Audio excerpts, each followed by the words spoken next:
Salut les loulous, comment ça va? Bon, aujourd'hui, mercredi 25 mai 2022, on est parti pour une bonne journée de bricolage. Bon, j'ai ma chérie qui travaille, donc aujourd'hui, je vais me retrouver à bricoler. Mais ça va t'aider, parce qu'aujourd'hui, on va faire plein de petites opérations. Alors, il va y avoir plusieurs petites vidéos que je vais étaler dans le temps. Donc là, j'ai 1 mois et demi, presque 2 mois d'avance au niveau des vidéos, mais là, aujourd'hui, on va concentrer nos efforts sur l'échange des amortisseurs avant du Koleos. Comme on va démonter une multitude de petites choses, bon, les amortisseurs avant, c'est la vidéo numéro 77, épisode number 5, numéro 5. On va changer les biellettes de la barre stabilisatrice, on va changer des triangles. Comme j'avais acheté des pièces pendant le premier confinement, justement pour entretenir parfaitement bien la voiture, eh bien on va en profiter pour poser tout ce bazar, hein, en fait, finalement. Et puis après je ferai les montages et puis ça va nous donner pas mal de matière à travailler. Donc ne t'inquiète pas, tu vas voir, changer des amortisseurs, c'est bête comme chou.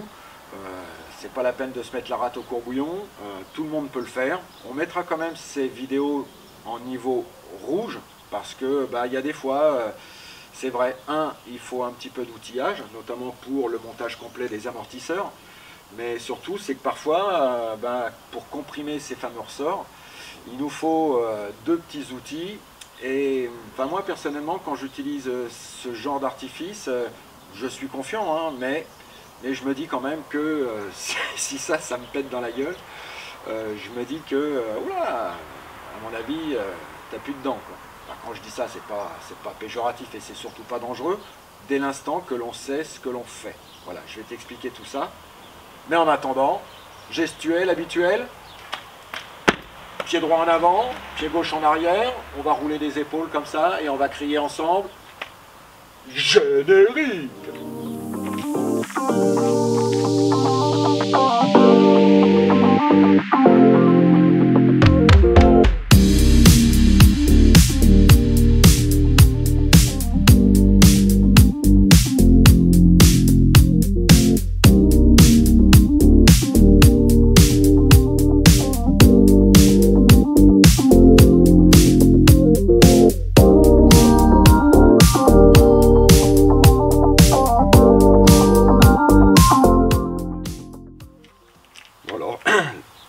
Alors, lorsque tu vas commander tes pièces, bon, par exemple sur Autodoc, hein, soit tu travailles avec le gros numéro à 13 chiffres de ta carte grise, ou alors tu peux très bien aussi utiliser le numéro minéralogique de ton véhicule en vue de commander les bonnes pièces.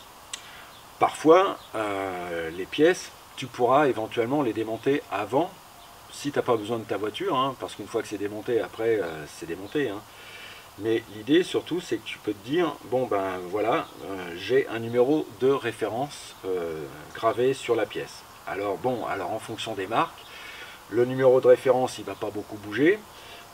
Parfois, il y a quand même des marques de voitures comme Mercedes, où ces derniers temps, ils ont tout changé, et là, pour retrouver une pièce, c'est un peu le bazar.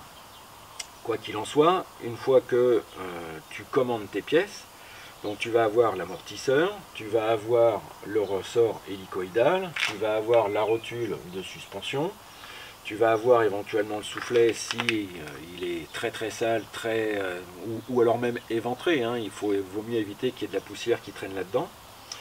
Bon c'est pas compliqué, pour insérer ce fameux ressort et pouvoir poser la rotule de suspension, il va te falloir ce petit outil. Ce petit outil, en fait, il comporte 2 griffes, tu vois, sur la partie supérieure, là, que tu vas pouvoir faire coulisser,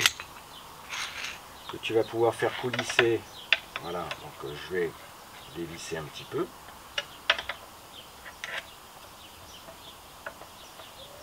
Voilà. Bon, je vais te mettre ça comme ça. Voilà. T'en mets un de chaque côté. D'accord. Alors là, évidemment, il est déjà monté, mais lorsqu'il ne sera pas monté pour positionner ce petit appareil, on va appeler ça un compresseur de ressort, si tu veux, quoi. Et avec une clé à cliquet, alors il t'en faut deux, hein, tu pourras l'insérer dans la partie femelle, et puis tu pourras serrer tranquillement, de telle façon à pouvoir comprimer le ressort. Alors je dis il t'en faut deux parce que tu vas travailler par équilibre. Tu vas en donner par exemple 5 coups de cliquet à droite, 5 coups de cliquet à l'autre, le ressort va se comprimer. Tu pourras donc éventuellement l'insérer, d'accord? Alors tu verras, il arrivera un moment où dans les mouvements de rotation du compresseur de ressort, ça devient un peu dur. Donc petite combine, tu mets de la graisse rose, de la graisse noire, ce que tu veux, hein, de telle façon à pouvoir lubrifier le pas de vis. Et tu vas voir, franchement, ça le fait super bien. Maintenant, si tu as des craintes, ou si tu n'as... Alors ça, franchement, sur Amazon, les 2 pièces, je sais plus, je me souviens plus, parce que j'en ai changé des amortisseurs avec ça, hein, donc ça m'avait coûté à l'époque, quoi, je sais pas, 15 balles, 20 balles, grand max, quoi. Maintenant, ce que tu peux faire, si soit tu crains pour ta sécurité, ou si tu ne veux pas acheter ce style d'artifice, tu prends rendez-vous chez un garagiste. Eux, ils ont des grosses presses, ils vont te positionner directement ton ressort à l'intérieur de l'amortisseur. Ils vont te prendre une misère, 20 balles, hein, à mon avis, voilà, où tu laisses la pièce, comme on dit, quoi. Alors évidemment, le garagiste, il faut qu'il ait un petit peu de temps. Parfois, en ce moment, ils sont quand même assez surbookés. Mais pour le coup, le fait d'avoir une presse, ça va comprimer le ressort. Là, il travaille en toute sécurité, quoi. Bon, ce style d'artifice, franchement, ça marche très très bien. Après, il faut être confiant aussi, hein, et puis il faut travailler intelligemment. Donc, quand c'est comme ça, évidemment, moi j'utilise 2 clés à cliquer. J'arrive quand même à comprimer le ressort. J'essaye de voir jusqu'où je peux aller. Vous verrez, hein, enfin moi en ce qui me concerne, c'est vrai que parfois, notamment sur la Mercedes, les amortisseurs à l'arrière, oulala, il fallait comprimer le truc, mais hyper fort, quoi. Et pendant un moment, je me suis dit, mais ça va me péter au visage, quoi. Donc, et là, on commence à flipper un petit peu, quoi. Mais il faut rester confiant dans les outils que tu achètes. Un bon outil, bon ouvrier.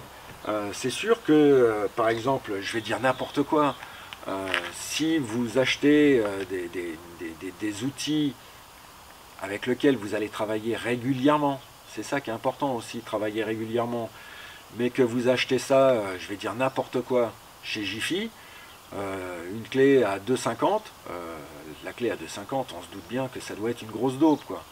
Par contre, si maintenant on commence à s'équiper un petit peu, petit à petit, hein, et qu'on commence à acheter du Facom, par exemple, hein, ou pour un pétard, ou pour quelque chose de sérieux, du Makita, ou n'importe quoi, enfin, oui, ça va perdurer dans le temps, et on va travailler tout à fait sereinement, quoi.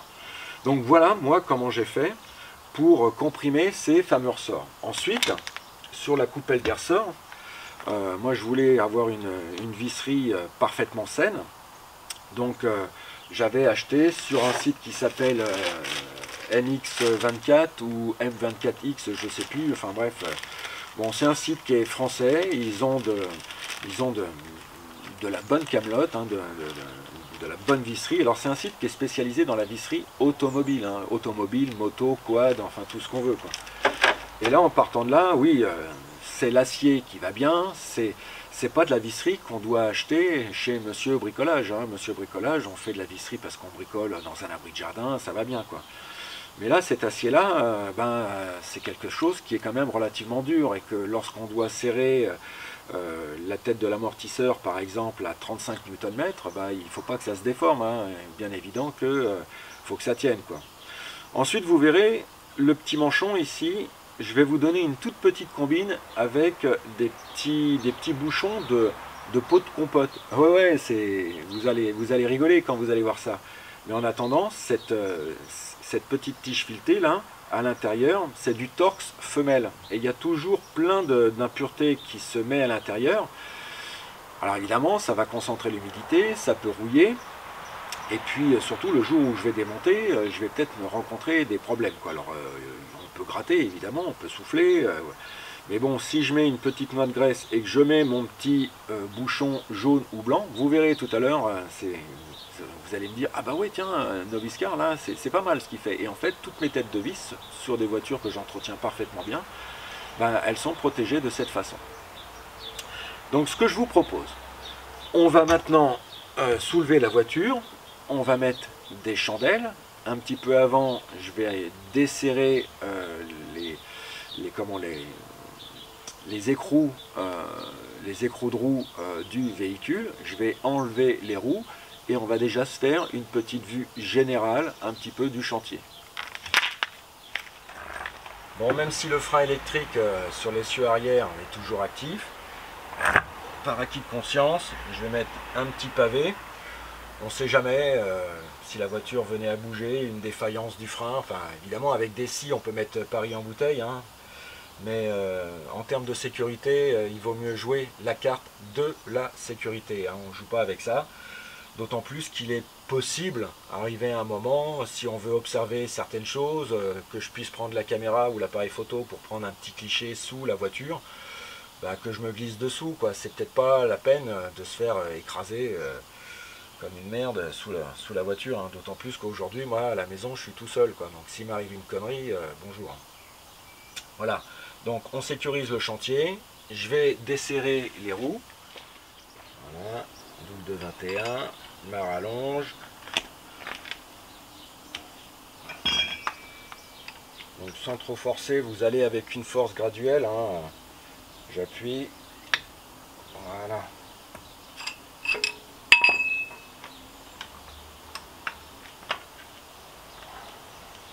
Voilà, et je desserre simplement.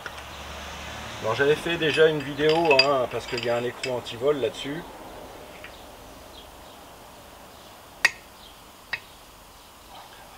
Voilà.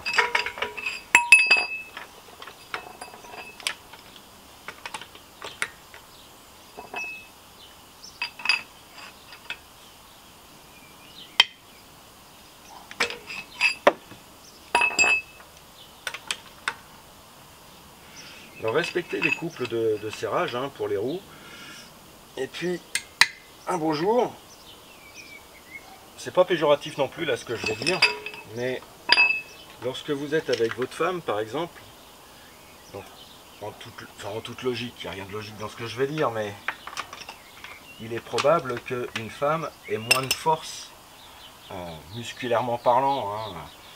Toutefois, une nana qui se retrouve sur le bord de la route et qui doit changer une roue, bon, c'est quelque part pour elle ça peut être embêtant. Puis bien souvent, comme j'aime à dire, à chaque fois qu'on est embêté, on est tranquille, hein. Il neige, il pleut, il y a du vent, il fait nuit, on a forcément toutes les conditions qui ne sont pas vraiment réunies pour travailler correctement. Alors je sais bien qu'il y a des numéros de téléphone maintenant sur les cartes vertes, on appelle directement un dépanneur. Maintenant, lisez bien aussi vos clauses d'utilisation de votre contrat d'assurance, parce que si maintenant vous faites venir un dépanneur simplement parce que la roue est crevée et que vous ne savez pas ou vous ne pouvez pas démonter une roue, à mon avis vous risquerez peut-être d'avoir une mauvaise surprise, quoi. Enfin, quoi qu'il en soit, l'idée c'est peut-être de montrer avec la femme avec qui vous vivez, mais c'est pas péjoratif, hein, ce que je dis, hein. Moi j'ai un immense respect pour les belettes, mais l'idée quand même c'est de se dire, bon ben voilà, si demain elle éclate un pneu ou pour une raison quelconque il lui arrive une bêtise, et puis je vais déjà lui montrer, je vais déjà lui expliquer dans quel sens on dévisse. Mais si elle regarde la chaîne Noviscar, tiens ça je rebondis, bim, elle va tout de suite savoir, quoi. Bon, surtout ce que j'insiste là, le couple de serrage, bon évidemment c'est pour avoir un maintien qui va être parfait au niveau de la roue et sur le moyeu. Mais l'idée c'est aussi prévoyez 2-3 outils, une rallonge par exemple, pour que ce soit beaucoup plus facile pour elle, quoi. Bon, il y a certainement une âme charitable qui va s'arrêter, d'autant plus que si la belette elle est en talons, mini jupe collant, c'est sûr qu'il va y avoir du monde qui va graviter autour, quoi.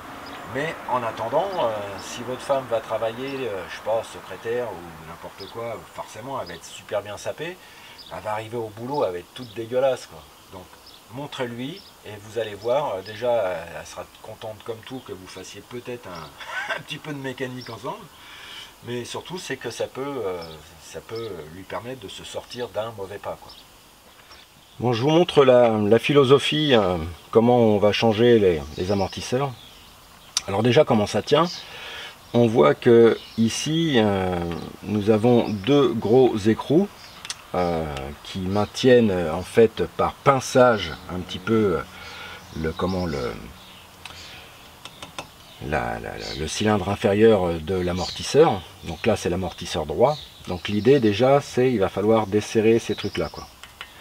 Voilà, donc l'idée après, bah forcément ça va peut-être s'écarter ou tout au moins le logement va libérer l'amortisseur, mais surtout c'est la partie supérieure qui va être importante. Et sur la partie supérieure, on voit par exemple que bah, là on va avoir des vis de, ça m'a l'air d'être du 13, d'accord, et c'est ces vis là qu'il va falloir enlever. Et contrairement à ce que parfois je vois, ou une fois j'ai vu, dans un premier temps, cette vis-là, on n'y touche pas, hein, cette truc en plein milieu de la rotule de suspension, parce que c'est ça qui va faire en sorte de tenir le ressort. Donc l'amortisseur en lui-même, on n'y touche pas. Donc on enlève simplement les vis de maintien, simplement sur la partie métallique là, hein. C'est ça qui tient. Bon là il n'y a que deux vis et normalement l'amortisseur il devrait pouvoir descendre tranquillement, quoi.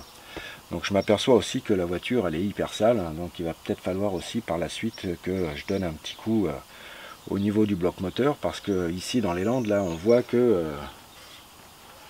avec le pollen, hein, il y en a partout, partout, partout, partout. C'est un truc de fou ça. Bon, il y a 3 minutes, j'ai mis du WD-40. Et l'idée, alors c'est une douille de 21. Je vais mettre ma rallonge quand même.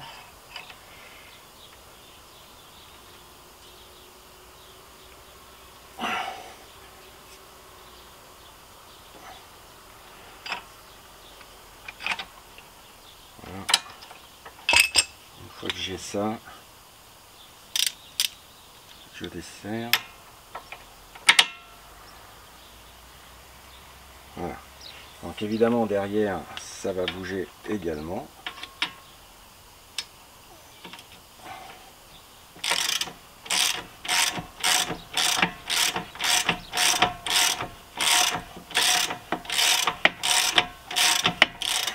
Voilà.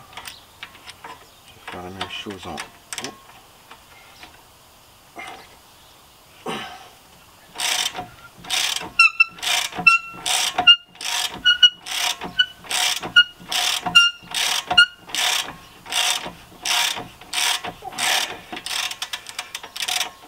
Voilà.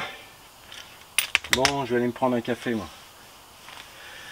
Alors, il faudrait même que je désolidarise la partie supérieure de la biellette de la barre stabilisatrice. Mais je pense qu'aujourd'hui, ça va bien avancer parce que le triangle derrière, je vais pouvoir également le changer. Enfin, c'est que de la grosse visserie, quoi. C'est pas vraiment très compliqué, quoi. Comme d'habitude, j'irai voir les RTA. Bon, j'avais déjà noté, hein, ça c'est serré à 70 Nm. Par contre, ceux du bas, j'avais fait une vidéo lorsque on ignore un petit peu le couple de serrage. Bon, bah c'est pas tellement compliqué en soi. Ce qu'on fera, c'est que on ira voir. Je m'assure que c'est pas desserré parce que, enfin que c'est pas. Parce qu'à ce moment-là, dans la foulée, bah, je ferai la vidéo pour changer le disque. Voilà, puisque j'ai les pièces. Et puis là, c'est vrai que sur le bord, on voit qu'il a quand même mangé, quoi.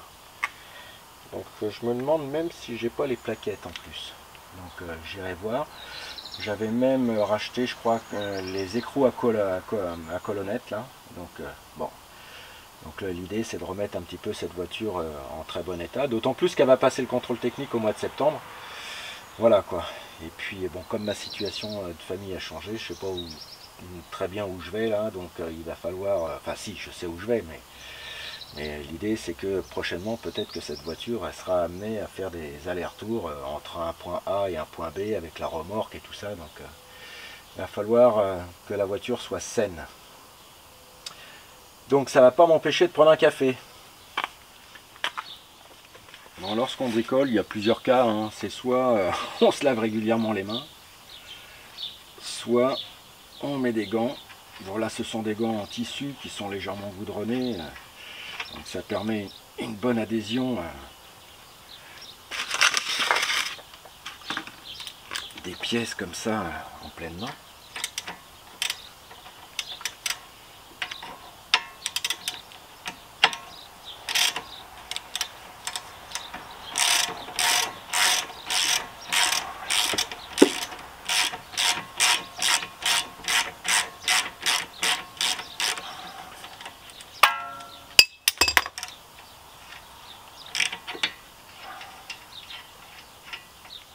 On va essayer avec un petit marteau, voir si ça va bien.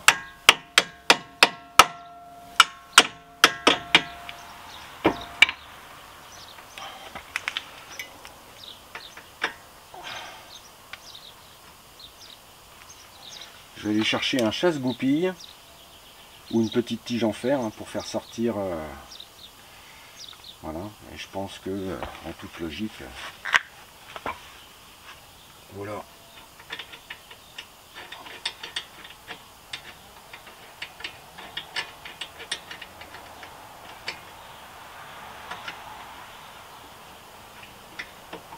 Voilà. On voit que l'amortisseur vient tout de suite et là il va sortir de son logement. Je vais mettre mes gants. Je vais aider les petites durites. Voilà. Je vais les écarter.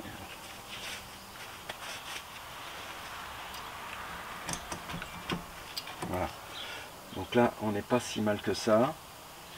Je vais désolidariser la petite biellette de la barre stab et puis à mon avis l'amortisseur après il va pouvoir descendre vraiment tout seul quoi. Je vais enlever la graffe là du et puis au moins on sera parfaitement bien. Bon, une douille de 13, je vais mettre une rallonge, ouais, c'est bien ça. Je serre, je desserre. Voilà.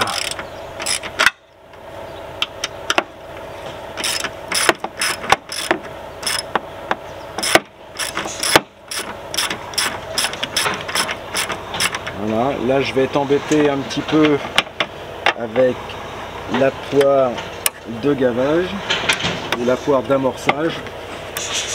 Donc, je vais l'enlever. Je vais essayer d'emmener ça autrement.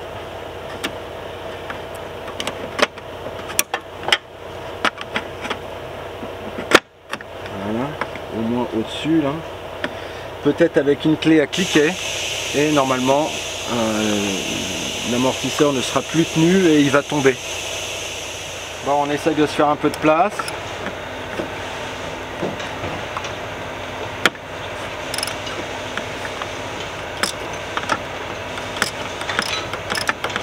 Voilà. Bon alors, là il y a une grue qui descend d'un camion là, comme il y avait un Anglais qui avait acheté une vieille baraque toute pourrie, hein, puis le gars il a dû, il doit être mort. Hein. Ça a été racheté et puis là il faut qu'ils cassent tout. Donc là on va entendre des outils, des grosses machines là. Alors ça m'arrange pas trop par rapport aux vidéos. Et puis je pense aussi que ça va me foutre de la poussière partout. Enfin bref. Donc quoi qu'il en soit, je vais démonter, là vous avez compris, sur la partie supérieure de l'amortisseur. L'amortisseur va donc tomber tout seul. Et puis je ferai la même chose pour enlever l'amortisseur côté gauche. Et en espérant que les travaux soient terminés, soit aujourd'hui, soit demain, je reprendrai la vidéo par la suite. De telle façon à ce que je puisse vous montrer comment on remonte un petit peu les amortisseurs quoi. Donc l'idée c'est exactement ça, hein. On va soulever les clips délicatement pour éviter de tout casser. Bon, de toute façon j'en ai en réserve. Bon, ce sont des petites pièces comme ça, hein. Bon, ça sur Amazon vous allez en trouver plein. Si on en casse, c'est pas tellement grave. Éventuellement même, l'important c'est pas tellement la forme en lui-même du clip, c'est le trou de maintien, quoi. Donc l'idée c'est évidemment d'enlever délicatement, voilà, et ça vient tout seul, hein, finalement, voilà. Et on voit que la pièce, elle va venir relativement facilement. Alors on s'énerve pas, même si parfois on se dit merde, voilà. Hein, l'idée c'est quand même, il va falloir tout enlever pour travailler proprement. Mais le gros avantage également, c'est qu'une fois que c'est démonté, pour le nettoyage, c'est quand même beaucoup plus simple. N'oubliez pas mon petit système de barquettes de viande. Vous les lavez une fois que vous avez acheté votre viande, vous la mangez, enfin bref. Gardez-les de telle façon à pouvoir mettre ces fameuses petites pièces dans des endroits sûrs. Et je vous avais déjà expliqué que lorsque on commence à bricoler, je démonte les premières pièces qu'on démonte sont en bas du carton et au fur et à mesure on empile soit les cartons soit les barquettes proprement, hein. Et comme ça, ben, lorsque je dois tout remonter, ben, j'ai juste à redescendre. C'est relativement logique. Bon, ça doit être du 14, gagné. On va desserrer. Voilà. L'autre, c'est pareil au fond.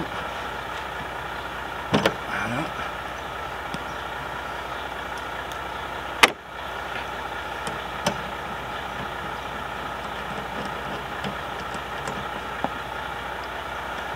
Voilà.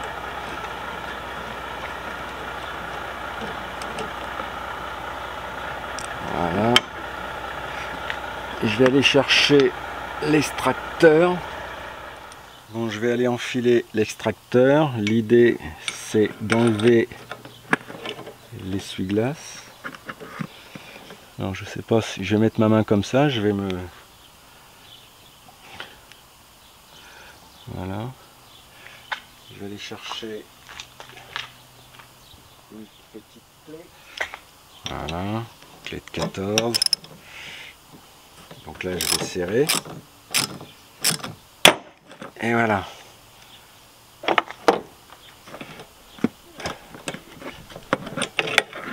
Donc là, j'enlève l'extracteur.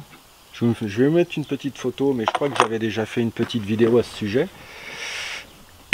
Et j'enlève l'essuie-glace. Alors je vais les repérer. Ça, c'est le gauche.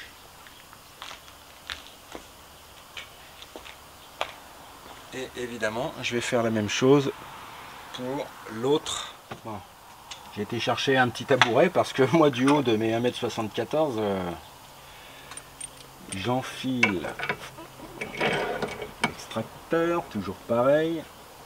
Je règle, je me mets sur le haut de la vis, je commence à visser à la main. Clé à cliquet, je ne force pas. Voilà. J'enlève la clé à cliquet. Je vais dévisser. J'enlève l'extracteur. Voilà. Je fais attention à rien casser. Oh là là, puis il y avait plein de merde là-dedans. Voilà, regarde ça. Donc là, ça tombe bien. Ça veut dire que tout à l'heure, nettoyage. Et ça, c'est l'essuie-glace côté droit. Donc je vais les mettre par terre. Bon là, je me dis que, en toute logique, il y a plein de trucs qui devraient venir déjà là. Voilà. On va faire attention à ne rien casser quand même. Bon, ça se déboîte assez facilement.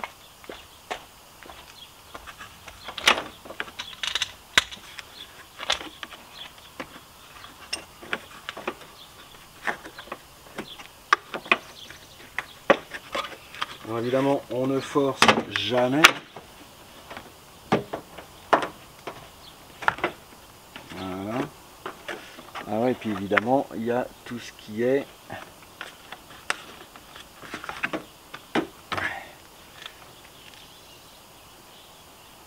c'est tout ce qui est alimentation du lave-glace, quoi. Voilà.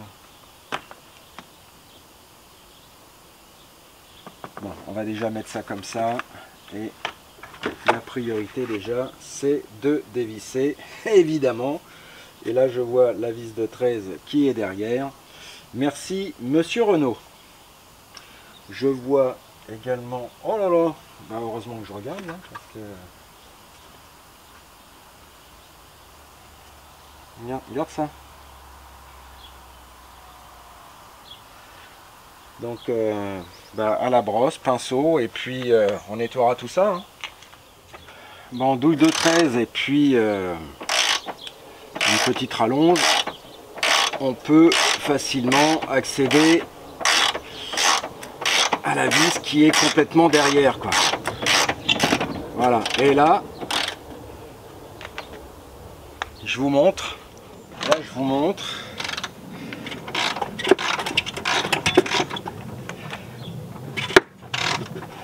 je vais mettre mes gants, et à mon avis, tout en continuant à desserrer, là, voilà, l'amortisseur, on voit, il est descendu tout seul. Bon, au stade où on en sommes, où nous en sommes, bon, l'idée c'est, alors évidemment, là on reconnaît, il est tout neuf, hein, donc la peinture est différente. L'idée c'est de se dire, est-ce que les amortisseurs sont identiques? Bon, bah visiblement c'est la même longueur. Peut-être que celui-là, peut-être qu'il est plus long, mais il est neuf. Donc il est probable que, et puis celui-là, oui, enfin ils ont quasiment 80 000 bornes, hein, donc le ressort hélicoïdal, peut-être que il est secoué. Alors on voit que la rotule là, elle a un peu mangé.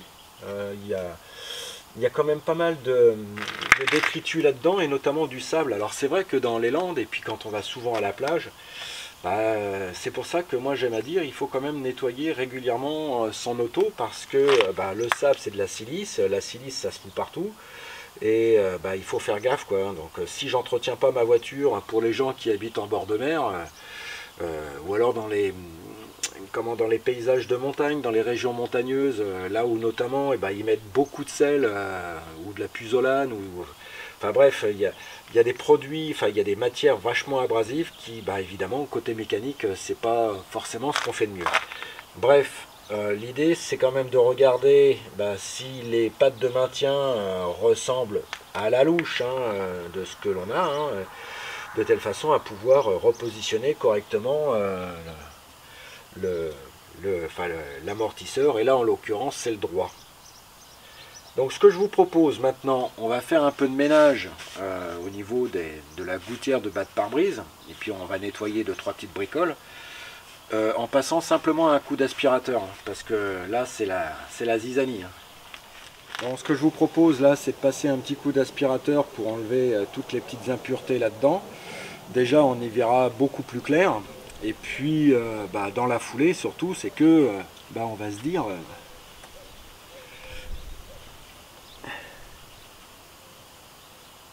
il va peut-être falloir que je remette du liquide de frein dans le... Ouais. Parce que là, bah oui, mais les plaquettes s'usent, donc forcément, voilà quoi. Bon. Et donc l'idée c'est de nettoyer un petit peu l'endroit où je vais bricoler, hein, parce que là quand je vois ça par exemple, je me dis caramba, il vaut mieux travailler dans un environnement complètement propre, complètement sain, de telle façon à pouvoir accéder aux pièces à dévisser en toute sérénité, quoi.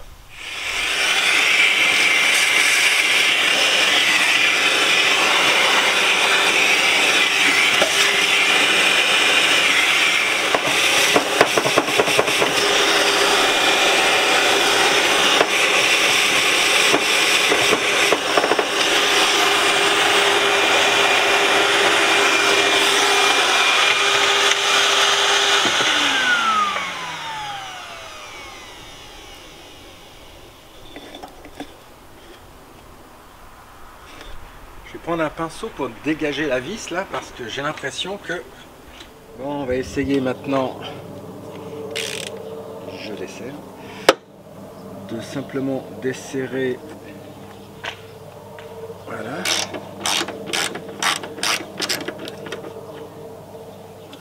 Je pense que je vais utiliser, ou alors sans rallonge. Sur l'amortisseur côté gauche, donc c'est celui-ci, hein. C'est les mêmes, hein. Enfin bon, c'est pas vraiment les mêmes, mais j'ai rencontré une vis qui est complètement rouillée.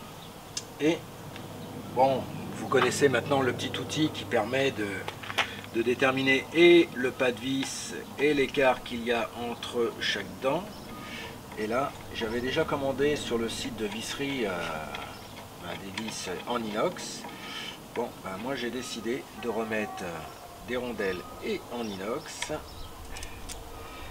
et de la visserie toute neuve. Comme ça au moins, je vais pas trop me poser de questions. Voilà. C'est les mêmes, hein, évidemment, je m'assure. Au moins comme ça, je vais pas trop me prendre la tête. Je vais me dire, voilà, la visserie en inox, nickel chrome, ça ne va plus bouger. Bon, la partie supérieure de l'amortisseur avant gauche vient d'être... je l'ai reposé, quoi. Mais regardez un petit peu. Donc là, il y a cette partie métallique, moi qui me plaît pas trop, qui reste à nu. Donc, si vous reconnaissez, je vous mets ça là, un petit bouchon de compote.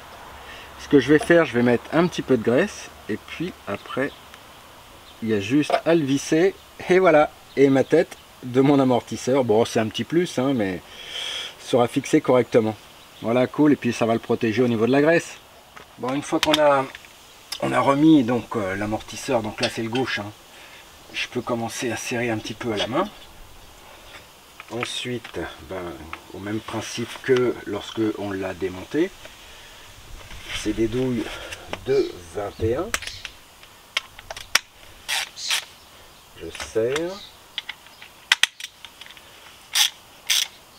Je serre. Voilà.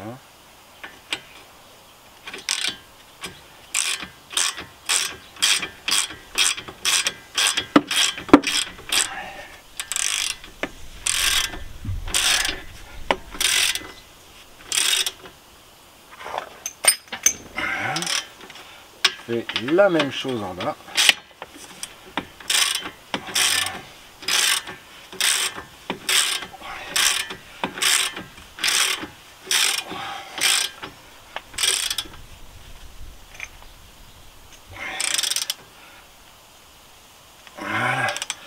Je vais aller chercher la clé dynamométrique et on va serrer ça à pardon, 65 Nm. J'ai plus qu'à prendre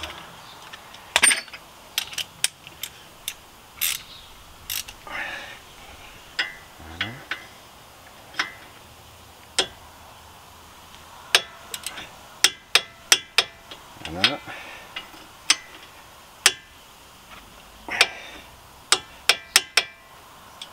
Voilà, c'est déjà serré. Bon voilà les petits loups. Donc on a remonté les amortisseurs, avant gauche, avant droit. Bon là en même temps, j'ai joué sur 2 épisodes. Hein. On a monté la biellette de la barre stabilisatrice.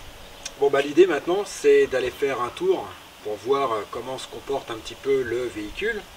Enfin, déjà une chose est sûre, c'est que lorsque j'appuie dessus, la voiture elle s'enfonce mais elle remonte tout de suite et il n'y a plus d'oscillation, enfin je sais pas comment on peut dire, enfin voilà.